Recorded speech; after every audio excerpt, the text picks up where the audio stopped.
অধিকারী বা তথাগত রায়ের এই কড়া হিন্দুত্বের লাইন বুমেরাং হয়ে যাবে না তো? এর উত্তর দেবে কিন্তু সময়। যাই হোক, আমার পরের বক্তা অনির্বাণ বন্দ্যোপাধ্যায়।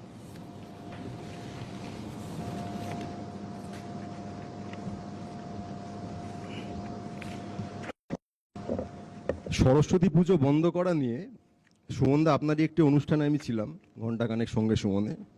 সেখানেই যোগেশচন্দ্র চৌধুরী কলেজে সরস্বতী পুজো কোট বন্ধ করার যে অভিযোগ, তাকে কেন্দ্র করে আমি এক বিজেপি নেতা, যিনি ঘটনাচক্রে ওখানকার প্রিন্সিপালও বটে, তাকে আমি অপদার্থ এবং শয়তান দুটোই বলেছিলাম।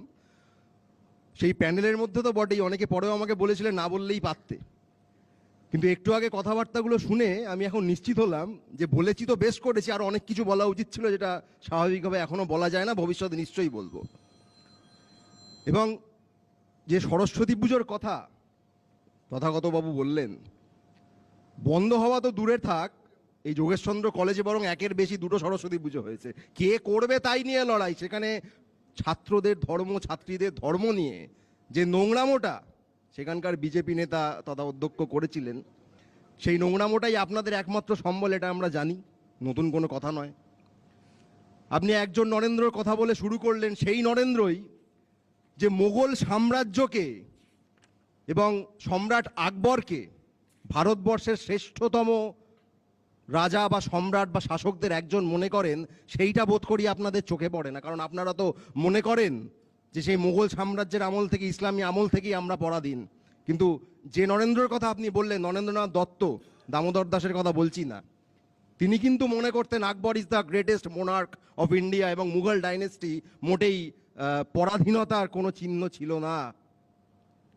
এবং তার একজন ভাবশিষ্য বলতে পারি, বা তার বিভিন্ন কাজকর্মে অনুপ্রাণিত খুব সামান্য একটি নাম, সুভাষচন্দ্র বসু। জানি না আপনারা শুনেছেন কিনা। সেই সুভাষবাবু রাজনীতিতে ধর্ম আনার বিষয়ে, ধর্মকে মেলাবার বিষয়ে কি অবস্থান নিয়েছিলেন, তার রাজনৈতিক গুরু দেশবন্ধু চিত্তরঞ্জন দাস বেঙ্গল প্যাক্ট 1923-র মাধ্যমে এই বাংলায় যে সাম্প্রদায়িক রাজনীতির কথা আপনি বলছেন, যেটাকে আপনি জাস্টিফাই করছেন, সেটা সমস্যার সমাধান হিসেবে যে বেঙ্গল প্যাক্টকে তিনি তৈরি করেছিলেন, সেই দেশবন্ধু হোক বা নেতাজি সুভাষচন্দ্র বসু হন, তারা কিন্তু রাজনীতিতে ধর্ম মেশানোর প্রশ্নে এতটাই বিরুদ্ধ কঠোর অবস্থান নিয়েছিলেন যে শ্যামাপ্রসাদ মুখার্জি, আপনার ভাষায় একজন মহাপুরুষ, তিনি যখন নেতাজির কাছে 1940 সালের কলকাতা কর্পোরেশনের ইলেকশনের আগে যান কিছু প্রস্তাব নিয়ে, হিন্দুত্বের পক্ষে দাঁড়ানোর প্রস্তাব নিয়ে, হিন্দু মহাসভার তখন গঠন হয়েছে কলকাতায়, তার শাখা টাকা ইত্যাদি খুলেছে, সাভারকার এসছেন, এসব হচ্ছে ব্রিটিশদের বিরুদ্ধে লড়াই ঠড়াই নয়, পরাধীন ভারতকে মুক্ত করার লড়াই নয়, হিন্দু বনাম মুসলমান লড়াইয়ের প্রস্তাব নিয়ে নেতাজি সুভাষের কাছে যখন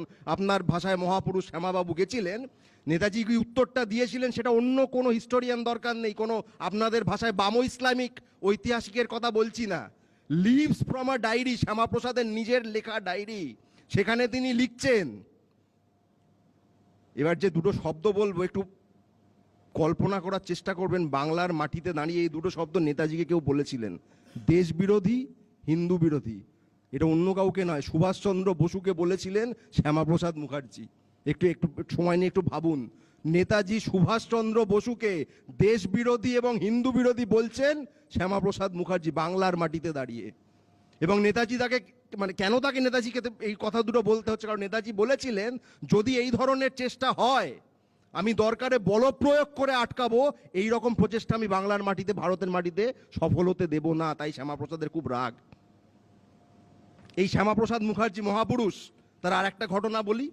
43-এর মন্বন্তর, প্রায় 30 লক্ষ বাঙালি না খেতে পেয়ে মারা গেছিলেন। চার্চিলের সেই কুকীর্তির কথা আমরা জানি। এবং জিরাটে, বলাগড় এলাকার জিরাট তো তাদের শ্যামাপ্রসাদ বাবুদের আদি বাড়ি, আশুতোষ বাবুদের আদি বাড়ি, সেইখানে রাজাপুর গ্রাম, যদি আমার খুব ভুল না হয়, ওনাদের পৈতৃক ভিটে যেখানে ছিল, সেখানে 52টি পরিবার তখন রয়েছে, 52টি পরিবার, চিত্তপ্রসাদ এবং সুনীল জানা, চিত্তপ্রসাদ মানে শিল্পী চিত্তপ্রসাদের কথা বলছি, এরা দুজন তখন বেরিয়েছেন গোটা বাংলায় মন্বন্তরের ছবি কীরকম সেটা ফুটিয়ে তুলতে। চিত্তপ্রসাদের বিখ্যাত সিরিজ আছে, আপনারা জানেন, সেই আঁকা মন্বন্তর নিয়ে, দুর্ভিক্ষ নিয়ে। সেখানে চিত্তপ্রসাদ দেখছেন এই রাজাপুর গ্রামে 52টি পরিবার ছিল, রয়েছে আর মাত্র 6টি, বাকি সব না খেতে পেয়ে মুছে গেছে। কিন্তু সেই গ্রামের মধ্যে শ্যামাপ্রসাদের পৈতৃক ভিটে, যেটা ভগ্নপ্রায় অবস্থায় ছিল, তার ঠিক পাশেই ওই মন্বন্তরের সময় প্রাসাদোপম বাড়ি বানাচ্ছেন শ্যামাপ্রসাদ, এবং সেখানে ফুর্তি ফাত্তা করতে আসেন তার বন্ধুরা। এটা ইতিহাস, এটা চিত্তপ্রসাদের কথায়, তার লেখায় রয়েছে। এই হচ্ছেন মহাপুরুষ শ্যামাপ্রসাদ, মনে রাখবেন। যখন হিন্দু বাঙালি করছিলেন না, আমার ধারণা জিরাটা ওই সময় মুসলমান বাঙালি করে ছিল না, সব হিন্দু বাঙালি। যখন না খেতে পেয়ে মারা যাচ্ছে, তখন শ্যামাপ্রসাদ ওখানে ফুর্তি করতে আসছেন। এই হচ্ছেন মহাপুরুষ। ইনি নাকি আমাদের হিন্দু বাঙালিদের হোমল্যান্ড দিয়েছেন, এটা আমাদের মানতে হবে। যে নেতাজি সুভাষকে দেশ বিরোধী, হিন্দু বিরোধী বলে, যে না খেতে পাওয়া হিন্দু বাঙালির লাশের ওপর দাঁড়িয়ে অট্টালিকা তৈরি করে সেখানে ফুর্তি মোৎসব করে, তিনি হচ্ছেন আমাদের মহাপুরুষ। এইটা যাদের রাজনৈতিক অবস্থান, তাদেরকে অপদার্থ বা শয়তান বলে আমি আসলে অন্যায় করেছি, কারণ আমি কম বলেছি, অনেক বেশি বলা উচিত ছিল। ধর্ম নিয়ে রাজনীতির কথা হচ্ছে, এত হিন্দু বাঙালির প্রতি দরদ। একটা নাম বলছি, বিনোদ রুইদাস। এই যে মহাকুম্ভ মহাকুম্ভ মহাকুম্ভ করে যে একটা চারিদিকে একটা ফ্রেন্সি তৈরি করেছেন, একটা উন্মাদনা তৈরি করেছেন, সেইখানে এই পদপিষ্ট হয়ে মারা গেছেন একজন হিন্দু বাঙালি। একটাই নাম বললাম, মারা গেছেন অনেক। 6 জন আপনারা বলছেন সংখ্যাটা অনেক বেশি, 30 জন আপনারা বলছেন সংখ্যাটা অনেক বেশি, কিন্তু এই বাংলার যে হিন্দু বাঙালি, ভগবানে বিশ্বাসী বাঙালি, হিন্দু ধর্মে বিশ্বাসী বাঙালি, ওখানে গিয়ে লাশ হয়ে ফিরে এলো, কোনো ডেথ সার্টিফিকেট নেই, পোস্টমর্টেম নেই, কোনো কাগজ নেই। তাদের বাড়িতে হিন্দু বাঙালির মসিহারা কেউ যান না, এখন অবধি কেউ যাননি। বিধানসভার বাইরে দাঁড়িয়ে মমতা বন্দ্যোপাধ্যায়কে জঙ্গি বলছে। যে লোকটি বাইরে দাঁড়িয়ে জঙ্গি বলছে, সে আজ অবধি এদের বাড়িতে গেছে, এদের একজনের বাড়িতে গিয়ে খোঁজ নিয়েছে যে আচ্ছা আপনাদের ডেথ সার্টিফিকেটটা তো পাননি, আমি সাহায্য করব, পারবে না, কারণ বহিরাগত প্রভুদের কাছে সিটদারাটা বেচে দিয়েছে এরা। আদিত্যনাথের বলতে পারবে, আদিত্যনাথ আঙুল তুলে বলতে পারবে যে ভাই আপনি কেন ওখানে পোস্টমর্টেমটা করেননি, ডেথ সার্টিফিকেটটা দেন, বলতে পারবে, সাহসই নেই।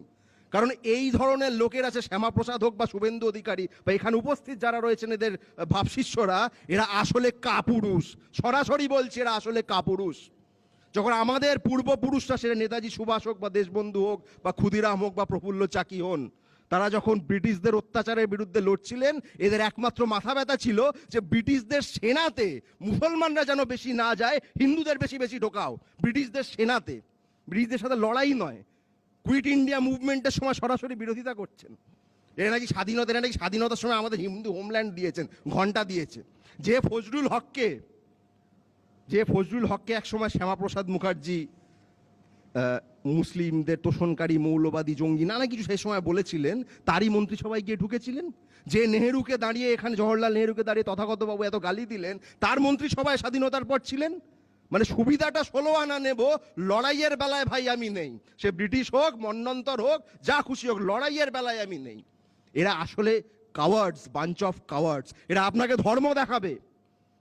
ধর্ম দেখাবে, কিন্তু কুম্ভে পদপিষ্ট হওয়া লোকজনের সংখ্যা বলবে না, সেখানে ডেথ সার্টিফিকেট ইস্যু করবে না, পোস্টমর্টেম করবে না, এক টুকরো কাগজ দেবে না। কেন? কারণ তাহলে ওই 56 ইঞ্চি ছাতি কিংবা আদিত্যনাথ নিজের যারা ইমেজ তৈরি করার চেষ্টা করেছেন, সেগুলোতে তো ফুটো হয়ে যাবে, বেলুন থেকে হাওয়াটা বেরিয়ে যাবে। 144 বছরের কুম্ভ এই বলে প্রচার চলছে, 62 কোটি নাকি লোক জনসমাগম হয়েছে। কিভাবে গুনলেন কেউ জানে না। একাধিক সাংবাদিক যদিও নানা রকম হিসাব কষে দেখিয়েছেন যে 1 কোটির বেশি হতে পারে না, কারণ সেখানে যাওয়ার তো উপায় নেই, লোকে উড়ে উড়ে যাবে না রে বাবা। প্লেনে করে গুটি কয় লোক গেছে, বড় লোকরা গেছে, ট্রেনে গরু গাধার মতো যেভাবে লোক যাচ্ছে, তাও সংখ্যা কত? সে সংখ্যা মিলিয়ে ঠিলিয়ে যেটুকু দেখা গেছে, বা একজন মানুষ যদি এক জায়গায় দাঁড়ায়, তার যেটুকু জায়গা লাগে, গোটা এলাহাবাদ বা প্রয়াগরাজ জুড়ে যত স্কোয়ার কিলোমিটার রয়েছে, সে হিসাব করে দেখা গেছে সব মিলিয়ে 1 কোটির আশেপাশে সংখ্যাটা। 62 কোটি তো বহু দূরের কথা। এবং এটা এত বড় মিথ্যাবাদী। 2023 সালের উত্তরপ্রদেশ সরকারের একটি ডকুমেন্ট আছে, ডকুমেন্টটা হচ্ছে মাস গ্যাদারিংসে কিভাবে ভিড় সামলাবেন। এটা ডকুমেন্ট রয়েছে, পাওয়া যায়, অনলাইনে পাবেন আপনারা।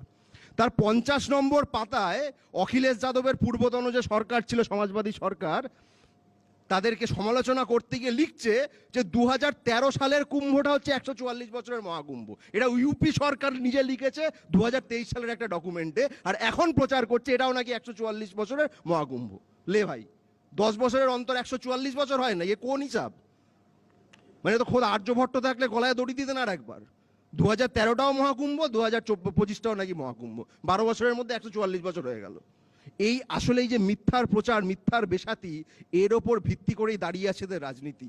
কোনোভাবেই সে আপনি হিন্দু হন, মুসলমান হন, খ্রিস্টান হন, নাস্তিক হন, আস্তিক, যা খুশি হন, মানুষের কোনো ভালো নিয়ে এদের মাথা ব্যথা নেই নেই নেই।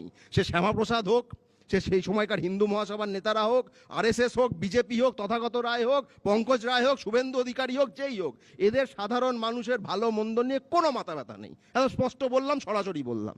যদি থাকতো তাহলে এই কুম্ভের নামে যে মিথ্যাচার টেরা করে চলেছেন লাগাতার, অন্তত ন্যূনতম কুম্ভের নামে যে মিথ্যাচার টেরা করে চলেছেন লাগাতার, অন্তত ন্যূনতম লজ্জাবোধ করতেন। যে জলে তারা স্নান করতে পাঠাচ্ছেন লোককে, নিজেরাও স্নান করেছেন, এটা ঘটনা, বলছেন ওটা নাকি খাওয়াও যায়, ওই ভয়ঙ্কর দূষিত নোংরা জল ওটা নাকি খাওয়াও যায়। খেয়ে দেখা ভাই, খেয়ে দেখাও না। তোমরা মুখ্যমন্ত্রী আদিত্যনাথ এই মাত্র গতকাল বা পরশু দিন বিধানসভায়, উত্তরপ্রদেশের বিধানসভায় দাঁড়িয়ে যারা কুম্ভ মেলার অব্যবস্থা নিয়ে সমালোচনা করেছেন তাদেরকে কি বলেছেন জানেন? শুয়োর। এটা বলেছেন বিধানসভায় দাঁড়িয়ে একজন মুখ্যমন্ত্রী, বিরোধীদের সমালোচকদের বলছেন শুয়োর। এটা হচ্ছে এদের ভাষা। আর এদেরকে অপদার্থ শয়তান বলে আমি কোনো অন্যায় করেছি? আমার তো বোধহয় কিছুর একটা বাচ্চা বলা উচিত ছিল। একজন সংবিধানে শপথ নেওয়া মন্ত্রী, মুখ্যমন্ত্রী, বিরোধীদের বলছেন শুয়োর।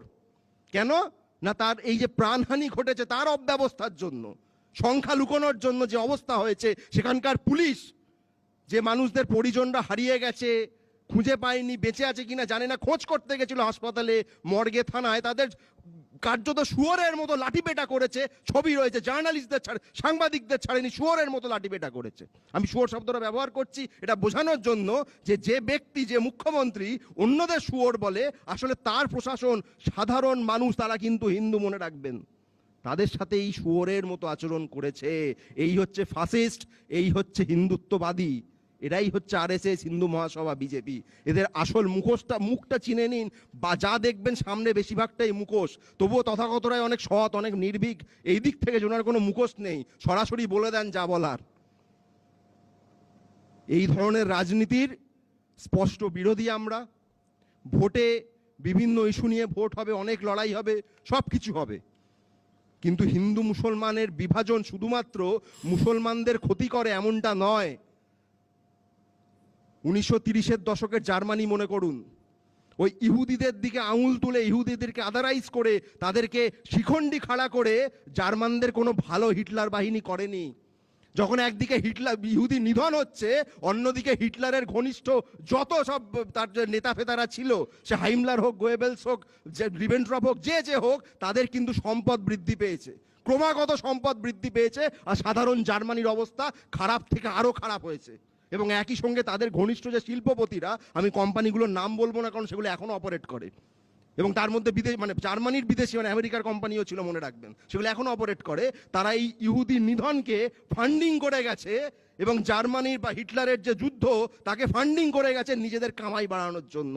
এখানে একই জিনিস হয়। নরেন্দ্রের কথা বললেন, নরেন্দ্র দামোদর দাসের কথা বলছি, এই কদিন আগে ট্রাম্পের সাথে মিটিং করতে গেছিলেন না, যখন ভারতীয়দের ওই শুয়োরের মতো হাতে পায়ে চেন বেঁধে, শেকল বেঁধে ওই কার্গো বিমানে ফেরত পাঠাচ্ছে, উনি ওখানে গিয়ে দুজন ইন্টারপ্রেটার পেছনে নিয়ে চুপ করে বসে আছে। ট্রাম্প কি বলে শুনবে? ট্রাম্প কি বলছে?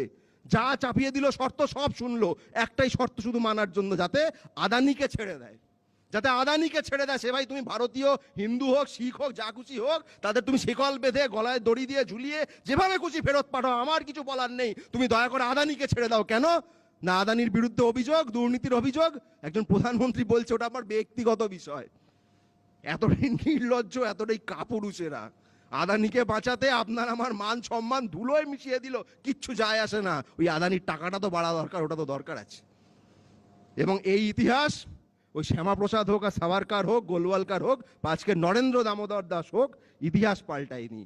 এক ইতিহাস রয়েছে বাংলা, তখনও নেতাজির লিডারশিপে, নেতাজির নেতৃত্বে তখনও রুখেছিল, আজকেও রুখবে, আগামীতেও রুখবে। আপনাদের প্রবেশ, আপনাদের রাজনীতির প্রবেশ এই বাংলায় আমরা হতে দেব না। ধন্যবাদ। ধন্যবাদ অনির্বাণ।